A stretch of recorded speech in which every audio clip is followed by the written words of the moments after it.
Hello everyone and welcome back to Drive Steady. Today's video is all about the wagons.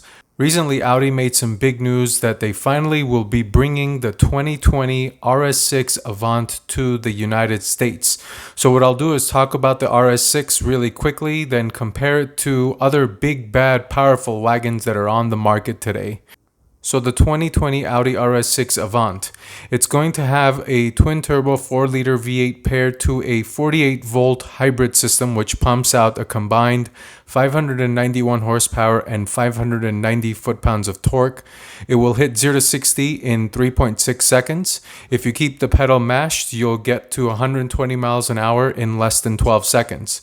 Now, talking about the top speed, Audi is playing some type of game here. So if you get the Dynamic Package Plus, which includes air suspension, the RS6 will hit 190 miles per hour. With the Dynamic Package, so keep in mind this is not the Plus, so just the regular Dynamic Package, 174 miles per hour. And in the standard trim, it's limited to the 155 miles per hour that we typically see in German cars. Then we've got the transmission. It is a 8-speed automatic, which of course includes launch control and sends power through the infamous Audi Quattro all-wheel drive system. In the RS6, the Quattro system is configured for a 40 to 60 front to rear power distribution ratio, but it can also send up to 70% to the front and 85% to the rear wheels to achieve the best traction. If you think this RS6 wagon is a regular RS6 sedan with a different roof and trunk, you're wrong. The RS6 wagon features different body panels that are 3.1 inches wider and 0.8 inches lower overall as far as the suspension sits. Here's something that shocked me. It comes standard with 21-inch wheels, and you can get up to 22-inch wheels if you wanted. Wheels are getting so big nowadays, I wonder when we'll start seeing 20-inch wheels on a Toyota Camry. But nonetheless, let's keep going. The interior of the RS6 wagon is similar to the regular version. However, you just get finer materials and you get a cool looking steering wheel, which I must admit is very nice.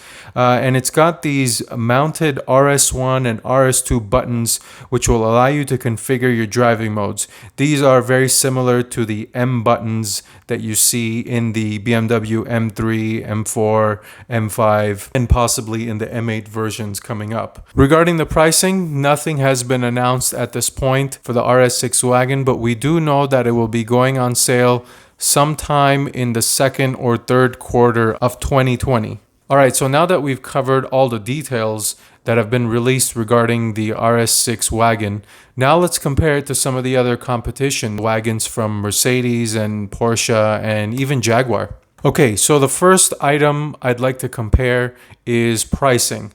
Now, we don't know anything about the RS6 wagon's price, like I mentioned. However, after some research, it looks like the previous generation sold in the UK for about £80,000, which is roughly $100,000. So let's assume the price goes up, I don't know, about 7%. So let's call the base price for the RS6 wagon $107,000. Okay, cool. So let's look at these figures here. The Mercedes, $108,850. The RS6, like we mentioned, we're assuming $107,000. This is a surprise here. The Jaguar Sport Brake S trim, I wasn't aware of this car even being made, to be honest. And after doing some research, I was quite surprised in that Jaguar makes a wagon or a sport brake. And this comes in at $71,800. As you can see, it's the lowest price from all, and it's actually going to be the lowest performer as well. But nonetheless, the last one is the Porsche Panamera Turbo Sport Turismo. Coming in as the most expensive car, $155,500. So no surprise here, the Porsche, because of its brand, is the most expensive. However, Audi has competitively priced, or at least our estimate has competitively priced it against the Mercedes E63S, which should be its main competition as far as performance and just overall. Some people might argue that the Porsche is in a different league. Next is the horsepower and torque comparison. In the Mercedes, you get 603 horsepower and 627 foot-pounds of torque. In the Audi, 592 and 590 torque.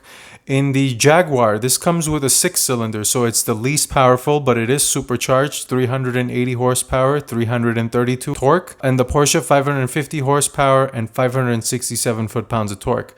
It's interesting to see how Mercedes and Audi are more powerful than the Porsche, but you'll see later on once I get into the performance figures, the Porsche offers the same amount of performance as the other two. So you can see here Mercedes is the most powerful and Audi comes in at second. It's going to be interesting to see how Audi competes with Mercedes, given that the horsepower figures are roughly the same. Okay, the next area of comparison is the 0 to 60.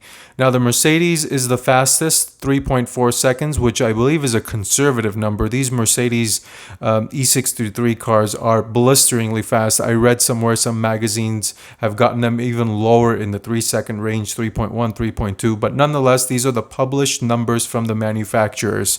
Audi 3.6, 0 to 60. The Jaguar 5.2. Like you saw previously, the Jaguar has the least amount of power, therefore this number shouldn't be really surprising. And the Porsche, 3.6 seconds. Now, you can tell the Mercedes, the Audi, and the Porsche are relatively the same. It almost becomes like a driver's race at this point. Given that all of these cars have all-wheel drive and they have flappy paddle automatic double clutch gearboxes, it's going to be fun to drive regardless. And the fact that it's a wagon just makes it even cooler, I guess. Next topic I'd like to compare is the top speed. Now, you wouldn't believe the difficulty I had trying to find some of these numbers. Most manufacturers don't publish this stuff, and even when they do, there are options to raise it, much like Audi is doing with their Dynamic Plus package. So I'm going to publish the highest speed I was able to find for each one of these models.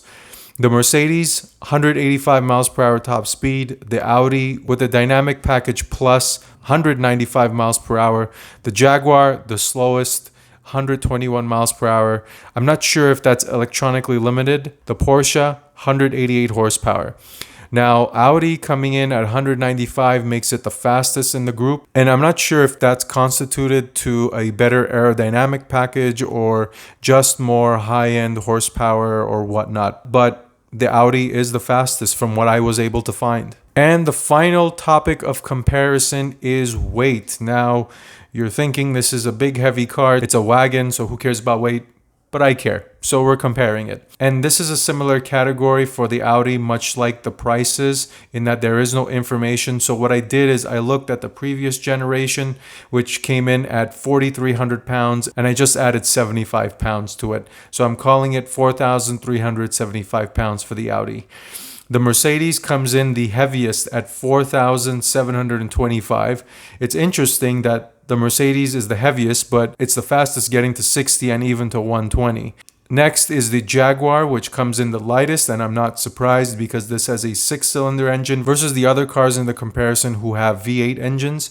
This comes in at 4,035 pounds, and the Porsche comes in at roughly 4,500 pounds, 4,486. An interesting point here is if our Audi weight estimate is correct and it comes in around 4,400 pounds, it's going to be about 300 pounds lighter than the Mercedes. And even though the Audi is low on power, it's going to be much lighter from what it seems like than the Mercedes. So it'll be interesting to see how these two cars compete against each other in a straight line and also in twisty turns and corners. Alright, so thanks for sticking to the end of this video. To wrap it up, I must say that the Audi RS6 Wagon coming to the United States is a pretty big deal. A powerful wagon that looks good has become somewhat of a unicorn type figure for car enthusiasts. I'm surprised that more manufacturers aren't bringing these cars stateside. Now, I'm not a big wagon fan. However, I know that there are many out there that lust for these fast wagons and have been waiting a very long time specifically for this RS6 to come to the United States. Well, those people finally get their wish. I must say that the RS6 looks really good and has a menacing presence, especially from the front. Those laser matrix headlights, they look great. If I had to choose between the Audi RS6 Avant and the competition we just spoke about, my vote would go for the Audi. And oh yeah, I'll take it in green. Let me know which one you would choose in the comments below. Thanks for watching. Until next time, drive steady.